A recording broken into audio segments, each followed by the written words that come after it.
Ladies and gentlemen, brace yourselves, because the declaration we're unpacking tonight could shatter the fragile illusions propping up the standoff between Russia and the West. Vladimir Putin has just informed Europe that Russia stands fully prepared for war, uttered with that unyielding gaze we've witnessed time and again. But what if this bravado masks a crumbling foundation? What if the architect of global fear is bluffing from a hand of profound fragility, reshaping our understanding of true power? Picture this. It's a biting winter night in Moscow, the snow swirling outside the Kremlin's fortified walls under the pale glow of streetlights. Inside a dimly lit conference room, the air hangs heavy with the scent of polished wood and stale coffee as Russian officials lean forward, their voices echoing off marble floors. Tension coils like a spring. Diplomats exchange terse glances, the faint tick of a clock amplifying the unease as Putin's words ripple through the room, igniting whispers of impending catastrophe yet hinting at an undercurrent of desperation. Now, let's delve into the heart of this matter with the scrutiny it demands. Vladimir Putin has elevated the act of menacing the West to a masterful strategy. Since Russia launched its invasion of Ukraine, Putin and his inner circle have issued warnings of nuclear confrontation on numerous occasions, so many, in fact, that a dedicated tally exists. United 24 Media assembled a comprehensive record. Can you fathom the count? Nearly 80 distinct episodes where Russia has evoked scenarios of escalation, apocalyptic outcomes, and responses akin to the end of days. When Finland and Sweden pursued membership in the North Atlantic Treaty Organization, Putin escalated with vows of nuclear and hypersonic missile placements. As Ukraine began striking locations in Crimea using armaments supplied by Western nations, Russia proclaimed it a boundary that, if violated, would unleash cataclysmic repercussions. One of Putin's past confidants even cautioned the United Kingdom outright that nuclear strikes could ensue should Britain interfere in Russia's affairs. And crucially, these intimidations achieved their intended effect. They undeniably succeeded. Reports indicate that the Biden administration, among others, harbored such apprehension about inciting Russia that it delayed for 2.5 years before permitting Ukraine to deploy long-range missiles within Russian borders. Western policymakers proceeded with caution on providing tanks, postponing approvals for fighter jets. Each choice unfolded gradually, meticulously, driven by dread, as Putin's declarations fostered the very stagnation he sought to exploit. Yet, a pivotal shift has occurred, and this is where the narrative intensifies. Every one of those proclaimed boundaries has been breached. Western tanks have surged into Ukraine by the hundreds. F-16 jets are now operational in Ukrainian airspace, accompanied by French Mirage aircraft and possibly Swedish Gripen models.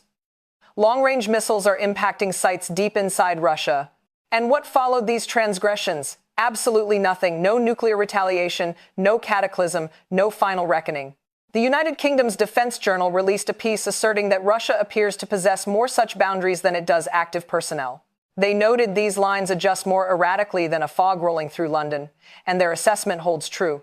Each time a boundary is overstepped, Putin simply redraws another, insisting this newest one is inviolable only for it to be ignored as well.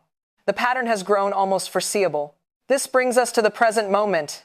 In December 2024, Putin recently convened with United States representatives in Moscow and emerged with aggressive rhetoric. He informed reporters that should Europe opt for conflict with Russia, Moscow would find no counterparts remaining for dialogue, implying Russia's intent to obliterate Europe.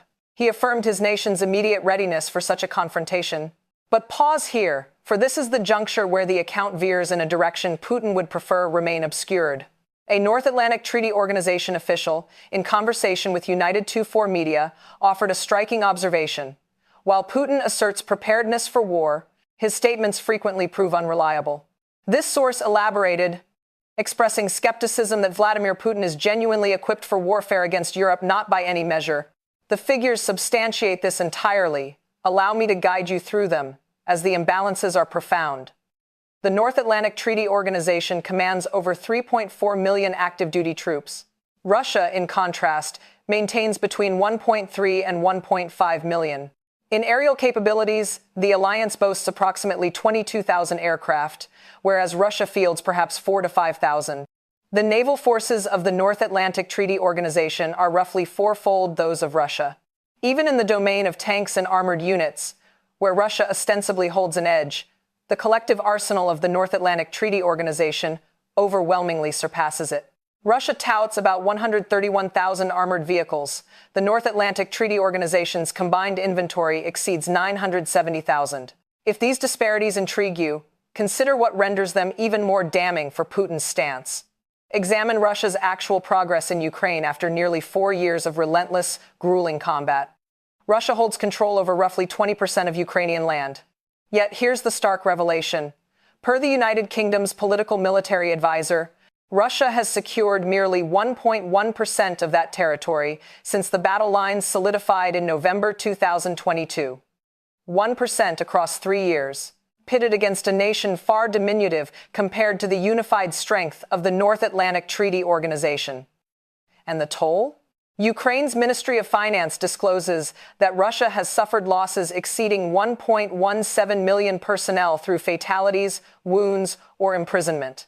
More than 11,300 tanks have been eradicated, over 23,600 armored combat vehicles obliterated, and nearly 35,000 artillery pieces reduced to rubble. Coffin, contributing to the Telegraph, underscores a point that ought to be evident, yet evidently requires articulation. Putin's forces are so inadequately provisioned that certain troops and linemen are dispatched into battle devoid of helmets or protective vests, lacking fundamental gear. This is the armed force purportedly poised to challenge the entirety of the North Atlantic Treaty Organization. The unvarnished truth is that Russia might initiate a conflict with the North Atlantic Treaty Organization, but victory eludes it. According to that alliance official, Putin is aware of this reality. He recognizes that the North Atlantic Treaty Organization will safeguard its members. He understands that while he may possess the means to commence hostilities, sustaining and triumphing in them is beyond his grasp. Moreover, the North Atlantic Treaty Organization now exhibits remarkable cohesion in upholding its commitments. Why does this resonate so acutely today? Because a fresh element has entered the equation. President Trump has demonstrated indications of resisting Putin's posturing. His administration has enforced stricter penalties on Russian petroleum enterprises following Putin's rejection of a settlement proposal. During Putin's excursion to Alaska, the Trump team orchestrated a flyover led by a B-2 bomber, an unsubtle gesture mirroring the coercive maneuvers Putin employs himself. Coffin posits that Trump, bolstered by the full support of the North Atlantic Treaty Organization, is ideally situated to expose Putin's deception outright, to compel him to substantiate his claims, to compel recognition that the influence he presumes is illusory. The West no longer needs to cower before Russia's admonitions, as those warnings have been unmasked as empty. And this leads us to the nuclear dimension, which amplifies the intrigue. Indeed, Russia possesses around 4,300 nuclear warheads, a figure daunting in abstraction. However, the United States alone nearly matches that tally. Incorporating France and the United Kingdom elevates the North Atlantic Treaty Organization's nuclear reserves to a robust level. Furthermore, Russia's vaunted Sarmat missile, designed for global reach, struggles even to launch successfully. It has detonated catastrophically on multiple occasions. So, what constitutes the ultimate resolution? Coffin articulates it concisely. Should Trump genuinely aim to conclude this strife, he must grasp that Putin will accede to terms only upon acknowledging no alternative paths remain viable. This entails unmasking the deception, demonstrating that his coercive strategies hold no sway, and harnessing the North Atlantic Treaty Organization's superior military edge to convey unequivocally that Russia would falter in any engagement it provokes. The strategy Putin has pursued for years, the incessant warnings, the bravado, the ever-shifting thresholds, functions solely if adversaries credit his assertions. Mounting evidence advises against such faith. They ought to challenge him, compel revelation of his holdings, for in doing so, they'll discover what numerous experts have murmured discreetly for years. Putin's position is markedly feebler than he projects. The pressing inquiry now is whether the West possesses the resolve to capitalize on this insight, whether Trump and North Atlantic Treaty Organization partners will exert sufficient pressure to illuminate Putin's predicament, whether the intimidations that have stymied Western policies for years will at last dissipate their influence. A transformation is underway, the ruse is unraveling, and the forthcoming months may dictate if Putin's fragile edifice collapses entirely. To contextualize this further, let's trace the roots of Putin's approach. His tenure has been marked by a calculated revival of Soviet-era grandeur, leveraging energy resources and military displays to assert dominance. Yet, beneath this veneer, economic sanctions post-Crimea annexation in 2014 began eroding Russia's foundations. The invasion of Ukraine, initiated in February 2022, was intended as a swift operation, but it morphed into a protracted quagmire, exposing logistical frailties and command deficiencies. Investigative reports from outlets like the New York Times and BBC have highlighted recruitment struggles, with Russia resorting to conscripting prisoners and ethnic minorities, often ill-trained and undermotivated. Desertion rates have soared, and morale plummets amid reports of friendly fire and inadequate medical support. These internal fissures compound the external mismatches against the North Atlantic Treaty Organization. Consider the alliance's evolution. Formed in 1949 to counter Soviet expansion, it has expanded eastward, incorporating former Warsaw Pact nations. This growth, while provocative to Moscow, has fortified collective defense under Article 5, where an assault on one is deemed an assault on all. Recent exercises such as Steadfast Defender in 2024, involving over 90,000 troops, demonstrate operational readiness far surpassing Russia's strained capabilities. Economically, the disparity widens. The North Atlantic Treaty Organization nations' combined gross domestic product eclipses Russia's by orders of magnitude over $40 trillion versus Russia's mere $2 trillion. This wealth translates to sustained military investment. Advanced technologies like stealth aircraft, precision-guided munitions, and cyber defenses outpace Russia's aging inventory, much of which dates to the Cold War. Russia's reliance on imported components for its weaponry has been crippled by sanctions, leading to makeshift repairs and reduced production.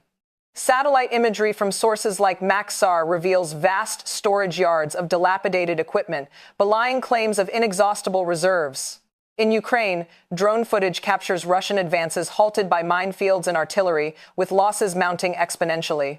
Turning to leadership dynamics, Putin's centralized control stifles initiative, contrasting with the North Atlantic Treaty Organization's decentralized, interoperable command structure. Interviews with defected Russian officers, featured in documentaries by Frontline, reveal a culture of fear where truthful reporting is punished, fostering inaccurate assessments that mislead the Kremlin.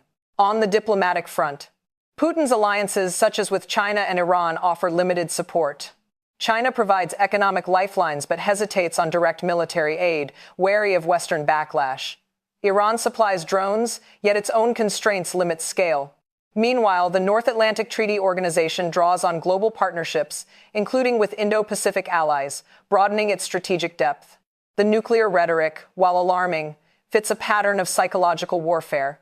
Historical precedents, like Khrushchev's shoe-banging at the United Nations, show bluster as a tool for the weak. Modern analyses from think tanks like the RAND Corporation suggest Russia's doctrine emphasizes escalation, dominance, but practical execution falters due to command and control vulnerabilities. Trump's approach introduces unpredictability. His past dealings with Putin, including summits in Helsinki and Singapore, mixed flattery with firmness. Recent actions, like the bomber flyover, signal a shift toward deterrence. Coffin's analysis in The Telegraph urges exploiting this, proposing a grand bargain, territorial concessions tied to demilitarization monitored by international observers. Yet risks persist. Miscalculation could spiral, as seen in near misses during the Cuban Missile Crisis. Thus, the West must calibrate pressure, bolstering Ukraine's defenses while pursuing back-channel talks. European nations, like Germany and Poland, are ramping up contributions, with Berlin pledging billions in aid. As we probe deeper, consider public sentiment. Polls from Pew Research indicate waning Russian domestic support for the war, with economic hardships fueling protests. In contrast, North Atlantic Treaty Organization publics, though fatigued, remain committed, per surveys from the Atlantic Council. This investigative lens reveals not just military metrics but a holistic vulnerability.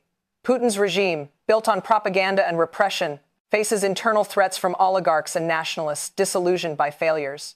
The Prigozhin mutiny in 2023 exemplified cracks, swiftly suppressed but not erased. In summation, the evidence converges. Putin's threats, once paralyzing, now echo hollowly against the North Atlantic Treaty Organization's unyielding front. The path forward demands boldness, calling the bluff to forge a durable peace. If this examination has illuminated the shifting tides of global power, we invite you to subscribe for continued investigative coverage. And please like this video to support our efforts in delivering these critical insights.